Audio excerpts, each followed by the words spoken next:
What is going on, Joe? Back again with another video. In today's video, we're going to be back looking at the MLB standings. Obviously, it's about the end of May when we're recording this video. So we're going to be taking a look at kind of how the season's been going for, the last 2.5 months, pretty much at this point. We're almost about like 60 games in, so let's take a look. We're just going to be taking a look at both leagues' wild cards because I think it does tell an interesting picture on how it's going to play out. Take a look at the AL leaders right now. The Tigers are currently winning the Central. So obviously, very impressive season from them. They're currently the best team in this American League. And their pitching and hitting has looked really well too. Obviously, with Javi Baez's comeback being an all-star, a couple other players like Bradley Green really playing well. It's really helped them a lot. They're 21-8 at home, which is very good. So definitely been a solid team in the Central. Definitely like to see the Tigers keep going. It's definitely an interesting squad, and we'll see if they have it this year. I mean, they're playing extremely good. One of the best teams in the league right now. Now, the Yankees are currently winning the East, and the East is really not good this year. But the Yankees are the one team that's actually been really good from that division. So they are looking really solid. They're also a really good home team, 18-9 at home, so very solid. Both the Tigers and the Yankees are on winning streaks right now, so that is very exciting for those two franchises. Yeah, I mean, the Yankees looking good. I mean, really no problems here. I mean, they've had a couple of injuries, but they've really been able to bounce back. They look like a similar team last year. They're going to go back to the playoffs. Got a good shot, I think, to go back to the World Series as well, but we'll definitely wait and see. And the West is a very interesting division. Currently, Seattle is winning that division, so that is, very interesting because it's like really close with them and the Astros right now. So very close divisional race we have in the West, but they are the team winning it, and they've pretty much been winning it all year. So we'll see if that continues. I mean, their team's also been up and down, I want to say. They also score a lot of runs, but they also let up a lot of runs. So that is something to say as well. But obviously, they had some good performances as well, but Kyle Raleigh being kind of the big star of this season with them, kind of playing extremely well. So we'll definitely keep that up. And obviously, pitching has been really good for them, right? I think Brian Wu has looked really good this season, so that is another factor in there. But yeah, definitely looked like a solid team so far this year. So those are our AL leaders right now. Taking a look at the teams in the wild card, it's currently like a three-way tie almost, maybe four-way tie. We currently have the Cleveland Guardians, the Minnesota Twins, and the Houston Astros. All these three teams are currently in the division race, or in the wild card race, excuse me. So let's go over the Guardians. Obviously, this team has been good, right? They've had a couple struggles. Like obviously, Class A has completely fallen off, right, since the 2024 postseason, which is kind of sad to see. But everyone else is playing really well on this team. They've definitely probably been a better hitting team than pitching, but, because their run differential is -17, which is very, interesting to see. So I don't know what that factor really is. I don't know if they're hitting better. They're obviously pitching worse, right? They're letting up more runs. They still have a positive record, so I don't know if that has to do something with Progressive Field, where they play most of the games at, or I think the Guardians are the only team in the postseason right now that has a negative run differential, so it's very interesting factor about this squad. They obviously still have really good performances from the pitching and from the hitting core, which is what you want to see. We'll see if they do anything at the deadline. I think there's definitely a couple moves that can be made on a lot of these teams at the deadline. Next, we're going to go over the Minnesota Twins. Obviously, they didn't start off the season hot, but come back with like a 13-game win streak. Absolutely phenomenal work out of the Minnesota Twins. And now they're back in the postseason picture, obviously, so that has helped them out a lot, right? Able to turn that around, able to get really good performances throughout all their players, and now they're looking back on top. And this is another team that's also very good at home. They're 18-8 at home, so very solid playing at Target Field. But yeah, the Twins have looked really good in the month of May, so that is definitely a positive to take away, and we'll see if they continue this into the warmer months, which I imagine they will, because a lot of teams do get better in those warmer months. We'll wait and see on the Twins moving forward, but this team is definitely solid, I think, and they definitely got a good shot to make it, I think, if they continue to play well, even though there's some seriously good teams behind them. Now, the Houston Astros are in this third wildcard spot, which I feel like is what we kind of predicted. Obviously, in the offseason, we all know, they traded a lot of players. We kind of figured they'd be a little worse, right? I think everyone kind of figured that. But they're still playing good baseball, right? I think that's still something to think about. They're still playing good, solid baseball. And obviously still in a position to win, it looks like, just not at the level I think that they were last year because, those guys were going to cost a lot with Tucker and Bregman, right? So I think they kind of wanted to get rid of them and kind of see what they could do moving forward, which is kind of what we're seeing a lot of teams do now, which is another topic for another video. But these are the three teams currently in. Guardians, Twins, Astros all look pretty solid. Let's talk about the teams on the outside. The first team we're talking about is the Royals. Now, the Royals, they're on the cusp, right? I think this team's very solid. Obviously, had a really good offseason, I think. I think they're going to be battling with, a lot of these teams, moving forward between the Twins, Guardians, and Astros to try to get in. They're obviously the first team out right now, but I'd say the Royals right now are the 7th team competing for a wildcard spot. But yeah, I think the Royals are definitely got a shot to do 100%. Now, moving over to the next team, we got the Rays. Now, this team is, should be a 500 squad in my opinion, but they've actually played pretty solid baseball this season. But I do think their season's going to get a lot harder considering the later months. They're going to play a lot of their games on the road, which is definitely going to hurt them because obviously if you're playing more road games, it's going to be harder to get those walk-offs. You're probably going to get walked off on, right? You're more statistically likely to win if you have a lead in your home. That's just how the sport is, right? So that's going to be a little bit tough for the Rays moving forward, but we'll see about this team. I'm not confident in them making a postseason spot. I'm really not. I think it's only between 7 teams right now. I don't think the Rays are going to do it, but you never know. I could be wrong. We'll kind of see what the Rays do moving forward. Now, the Blue Jays are basically 500. You know, I think I was a little bit surprised by this team early on. They actually played some good baseball. They actually had a really good record. Now they've kind of come down to earth a little bit, and they've been okay, right? I think they've been okay. Haven't been anything great. Obviously, they wanted to get a lot more done in the offseason with the signings. Didn't happen. Kind of where I expected them to be. And not having the best farm system is really not going to help them get better. So it is what it is. Now, I'm going to talk about the next 2 teams the same way. The Rangers and the Red Sox are both in an interesting position. Both these teams I thought would be better. Both these teams have fallen off a little bit. Red Sox have also been on a losing streak right now, so that is something to say. But yeah, both teams, you know, they're a little bit under 500 right now. I think these teams will turn around. I think they have to turn around to, you know, even try to get back in this season.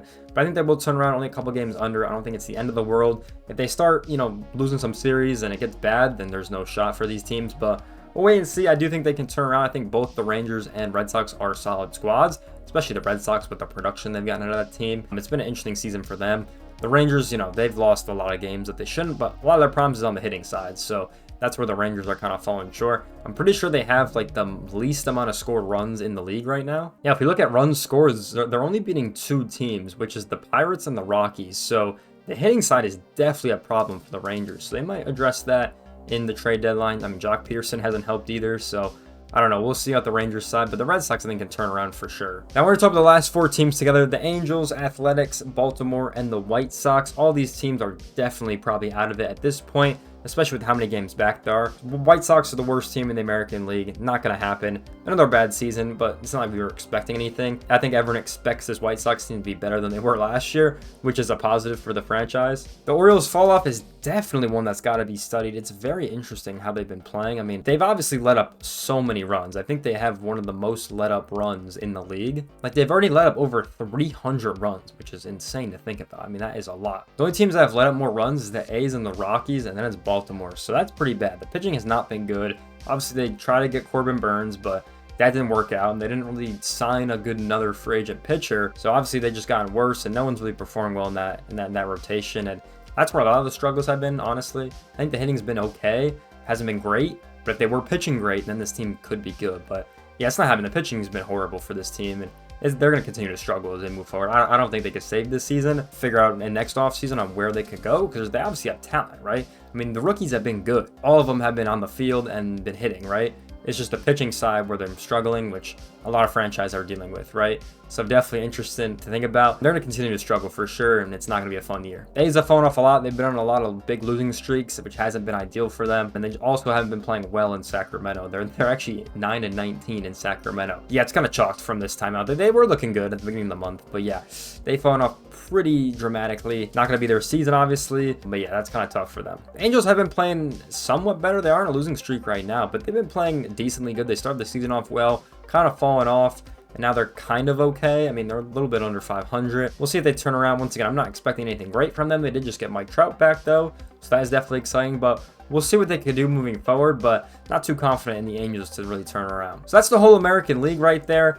Definitely a lot of good storylines on the American League. But I think let's go on to the National League now. Let's go over to the NL now. We're going to start with the Philadelphia Phillies. They've been playing some really solid baseball. Second best team in the league. First in the National League. They've been playing really good. Obviously, losing Jose Alvarado was not ideal to the whole suspension issue. I'm very curious to see if they pick up anyone at the trade deadline that could definitely help them, because they usually always make good trades. So I'm curious to see about that. They've also been looking extremely solid, so kind of expect pretty much the same thing out of them. The Cubs are currently winning the Central right now, and they've been looking really solid. They've also have like the best run differentials I've seen like in the league right now. They're plus 95 runs, which is insane to think about. And they've also scored the most runs in the league, which is extremely impressive from the Cubs. And that's not something I would think about, to be honest, that the hitting has been that good. The pitching has been pretty good too. So the Cubs have been really solid. I expect them to keep that Central spot, honestly. Then the Dodgers are winning the West, just barely though. They're not extremely winning the West, but the Dodgers once again have been looking good. This could definitely be the year I feel like they don't win it, because the Giants and Padres have been looking good as well. But yeah, I think they'll win it, honestly.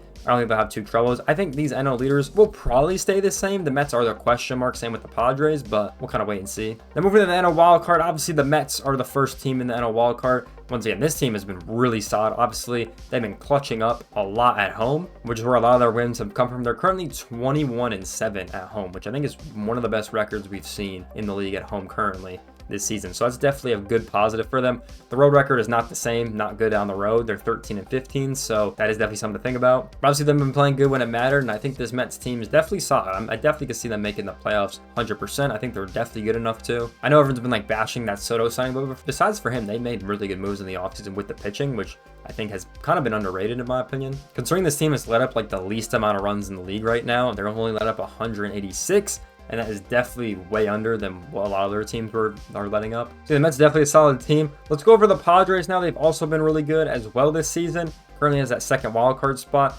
Definitely excited for this team. They're also a really good home team. 18-9 at home is really solid for them. The road record, once again, is a struggle. I think we're kind of seeing this a lot with this National League, that the road records aren't good. I don't know why, but they've looked solid. The pitching has been really good, I want to say, for the Padres, especially Michael King. I mean, he's just so good. Tatis, once again, always been amazing, but this team is definitely good. We'll definitely see how they do down the stretch and what moves they could make at the trade deadline to make them even better. Then the third wild card spot is the St. Louis Cardinals, which is definitely a surprise. They've definitely come back a lot in May. I will say that. I did talk some smack about them in the last video in April. They've came back a lot and has that third wild card spot right now. So definitely a positive for the Cardinals right now. Currently trending upward. They're also a team that's really good at home, 19-8 at home. Definitely a solid squad so far this season. We'll see if they keep that up moving forward. So those are the 6 teams we have in the wild card. Let's look at the guys that we have out. We're going to start with the San Francisco Giants, who have also been playing really solid and can, I think, make some noise moving forward. I think they could switch with the Cardinals a lot, considering they're only like a game out at this point. But once again, this team is also good at home. They're 17-9 at home, so very impressive from the Giants. The Brewers and Reds, currently both 500 right now. I don't think these teams are going to do anything crazy this season, but I think they're good 500 squads. I think they both have a lot of areas they can upgrade, especially with the Reds getting rid of Alexis Diaz. Obviously, he went to the Dodgers in that trade that literally just happened yesterday. So that's definitely an interesting trade. I wonder who they got back from that trade. I haven't heard anything about it. So we'll see what that talent they get back is any good. Next teams I'm going to group together are the Diamondbacks and Braves, who I both thought would be in postseason spots and are currently not. So very interesting where these teams are going to go for, honestly. The Diamondbacks, I figured, would be extremely good. I thought they had one of the best pitching staffs in the league. That's not the case this year. They are not performing well. And the hitting has been up and down as well. So definitely a question mark on the Diamondbacks. The Braves, once again, I just have not found it this year. They did get Acuna back, so that might help them. But they'd have to go on some good winning streaks or win a couple series to really get back into it, in my opinion. And we'll kind of wait to see if that happens. Then we got the Nationals, Marlins, Pirates, and Rockies, who are all not going to do anything this year. We'll see. There could be a couple guys on these teams that could get traded at the deadline, especially from the Marlins. I think they got a lot of guys that they could trade. I don't think the Nationals will make a splash, even though they did last year with the whole Lane Thomas trade, which I thought was pretty good for him. We've heard the Pirates trade rumors about Paul Skeens. Yeah, he's not going anywhere until his last year, honestly, because they're not going to extend him. That's what it looks like right now.